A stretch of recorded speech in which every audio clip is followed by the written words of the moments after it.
Well, good morning.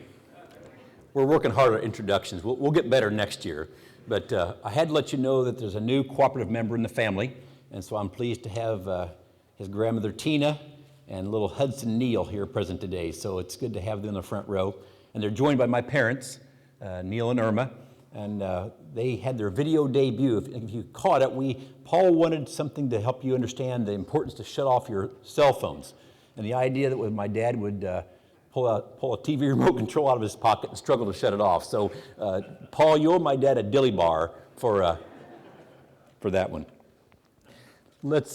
Larry Kraft does an outstanding job as both the board chair for Monroe Electric and for the association. And I want you to please thank him again for the work he does on behalf of electric cooperatives. Thank you, Larry.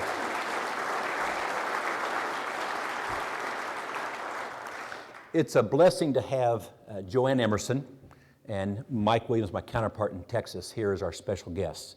You're going to really enjoy the remarks. Is Joanne in the room? I've not seen Joanne just yet. Joanne, great. We're going to really enjoy the remarks. Joanne brings energy and a great experience and a fresh perspective to our national organization. Mike Williams has done an equally yeoman's job with the 21st Century Committee, and you'll see his report later on where he's going to talk about the need to refocus and rededicate and articulate a vision for our cooperatives. And so I'm excited they're here, pleased to have them as our special guests. We are unique in Illinois in that we have some pretty important partners we work with, which is rare. Not all state associations, electric cooperatives, get along well with their the municipal counterparts. But we have a great relationship with the Municipal Electric Agency in Illinois, and I'm pleased that Kevin Gaden, their president CEO, and Doc Meter, their senior vice president, are here today. So, gentlemen, are you in the room? There's Doc in the very back. Good. We appreciate our relationship. Thank you very much. And Kevin, we appreciate you being here. Thank you.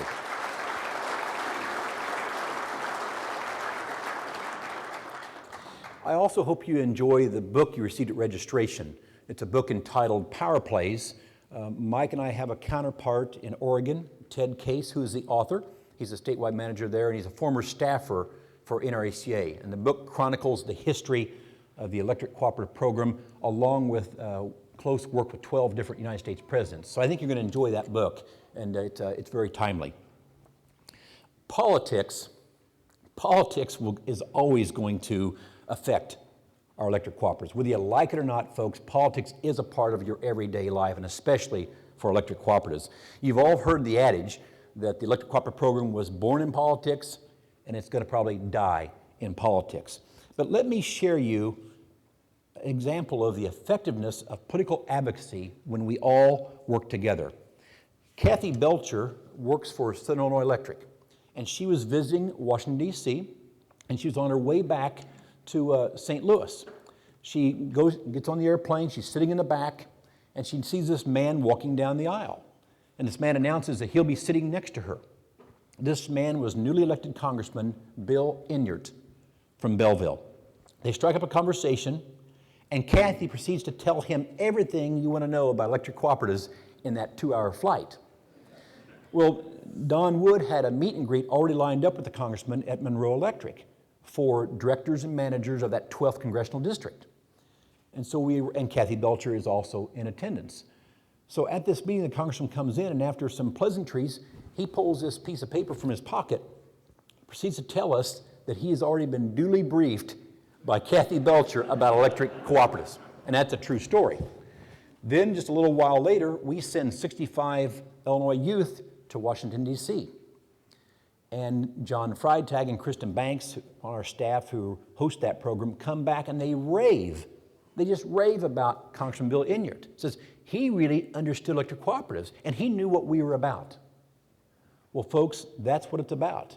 When you get involved and engage in the process, it makes our life better. It makes our life easier. And that is a true story. Thank you for your engagement. It works. I really enjoy history, and I especially enjoy history around World War II. And I want to share a story with you from February 22nd, 1942. The USS Lexington was 400 miles from the Solomon Islands. A young fighter pilot, a lieutenant nicknamed Butch, had left on a mission from the flight, He looks down at his fuel gauge and realizes somebody on the ship hadn't topped off his tanks. So unable to complete the mission, he circles back and heads back to the carrier when he spots a squadron of Japanese airplane coming to his carrier. Well, all the American fighters were out on a sortie and virtually was no air cover for the Lexington. Lieutenant Butch single-handedly attacked 9 heavy bombers. He destroyed 5 and damaged a 6th, and Lexington sustained almost no damage from that effort. He became the Navy's first ever flying ace and received the U.S. Congressional Medal of Honor. President Roosevelt called the mission that saved Lexington one of the most daring, if not the most daring single action in the history of combat aviation. Well, in November 1943, this same pilot volunteered to lead his squadron on the first ever nighttime attack from an aircraft carrier. His plane was lost in enemy action and never found. He was declared dead on November 27, 1944, just 29 years old. Butch was a son of Illinois.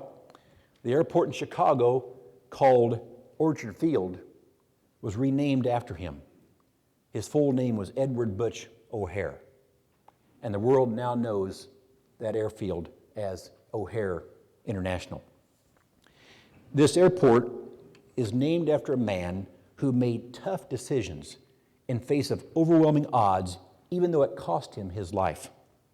He was described as modest, terribly nice, honest, a reluctant leader, and frankly, a little embarrassed by all the media attention.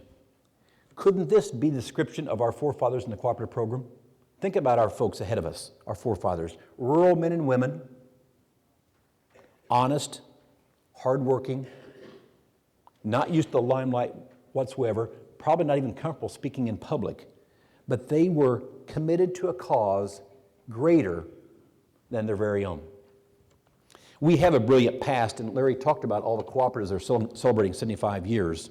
And frankly, at annual meetings, state legislators are stepping up, introducing resolutions and presenting those to us at our annual meetings. The cooperative model is special, and it created a means for people to come together and improve the quality of lives by providing electric service. And these people were motivated. When we look at our history, there's neat tidbits about our history. For instance, on September 22nd, 1938, Corn Belt's organizers held an informational meeting at the Bloomington High School. Just an informational meeting about this idea of electric service. 1,000 people attended this informational meeting. 1,000 people with no mention of a meal or door prizes. I just had to get that in. Tri-County's membership numbered 302 on November 1, 1938. 302. So guess what? They paid people 75 cents to solicit members, and membership grew 300% in 24 days. It takes leadership to survive. Author David Williams, he offers 10 key steps for business success and to create a lasting legacy. Electric cooperatives really excel in his step number 4, and that is giving leaders the opportunity to grow in seniority, to gain additional skills, and to truly become great leaders. This program has been blessed with outstanding leadership and longevity at the manager CEO level. 5 managers will retire this year. They are Dave Champion, Paul Dion, Larry Lovell, Bob Delp, and Jeff Reeves. And they have a combined service of 197 years. They also have collectively 139 years in the CEO chair, 5 individuals. The other 20 co-op managers in our state only have just barely above 200 years of combined service as a CEO. These 5 guys, nearly 140 years. That's outstanding. Give those 5 individuals your appreciation.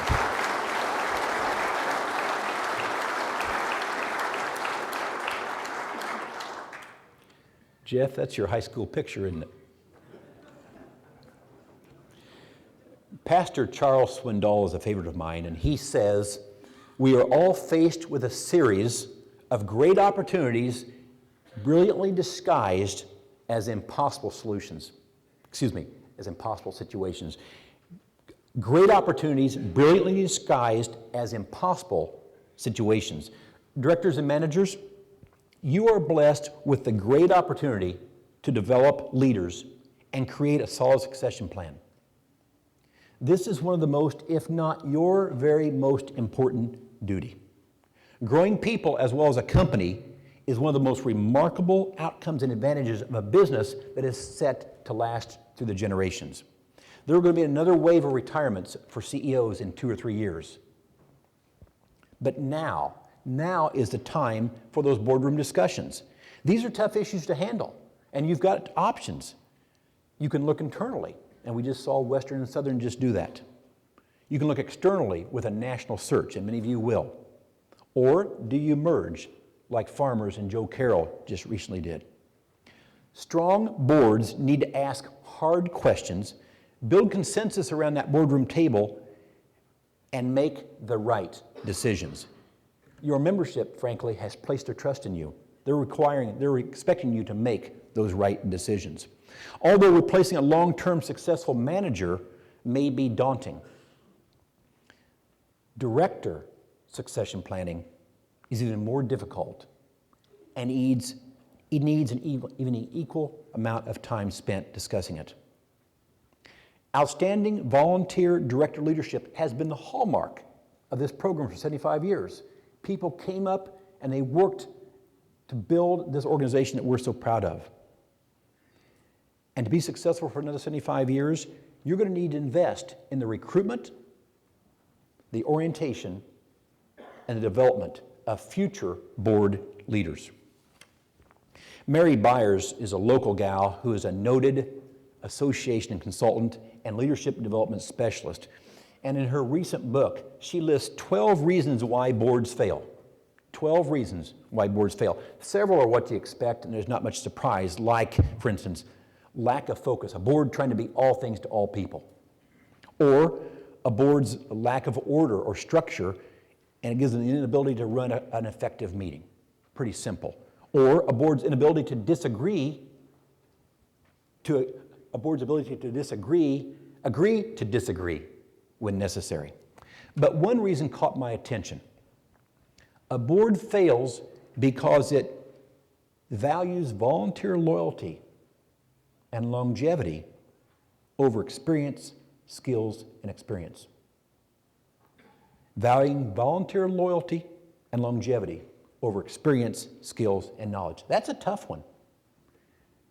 Board succession planning is equally as important as planning for your next CEO.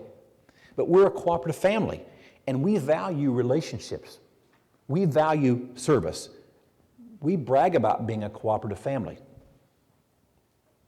But folks, times have changed. The stakes are even higher than before. Your members are less understanding. The day of mailing in the postcard to the office and saying, I'm out of power, when you get a chance to come by and hook me up, doesn't work anymore. You all know that. We need strong board representation with varied and diverse skills, backgrounds, and experiences to lead us to the right decisions for our membership. Which brings me back in closing to the naming of O'Hare Airport and a final story from Illinois that I think you're going to enjoy about a man who also made right decisions. Years before Butch O'Hare was in the Navy, there was another man from Chicago who made a courageous and righteous decision regardless of how much it cost him, and he was known as Easy Eddie. We all know about Al Capone. In those days, Al Capone virtually owned the city. I mean, his mob was involved in bootlicking booze, prostitution, murder, you name it. Well, Easy Eddie was Al's attorney, and his job was simple: keep Big Al out of jail. So in return for that, Easy Eddie lived like a king. He had an estate on an entire city block in Chicago. But Easy Eddie had a soft spot. He had a son who he dearly loved, and Eddie saw that this kid had everything: clothes, cars, a great education. And despite Eddie's involvement with the mob, he was trying to teach his son right from wrong. Eddie wanted his son to, frankly, be a better man than he was. But there were two things that Eddie could not give him: a good name, and a good example. So deciding that those two things were more important than lavishing him with riches, Eddie had to rectify the wrong that he had done in his life. He went to the authorities and he told them the truth about who Al Capone really was.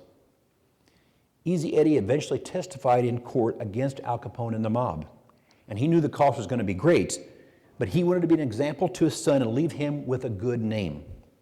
Well, within 1 year of testifying against the mob, Easy Eddie's life ended in a blaze of gunfire on a lonely Chicago street. Easy Eddie made the right decision, a decision full of integrity.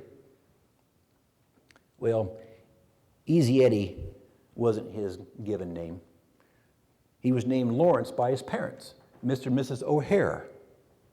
You got it. Easy Eddie was Lieutenant Butch O'Hare's father. Both men made the right decision despite the cost. Our forefathers in the cooperative program made the right decision, decisions full of integrity to give us today a quality of life that they could never have dreamed of. Now it's our turn to make the right decisions for the next 75 years. Thank you for being here, and God bless you.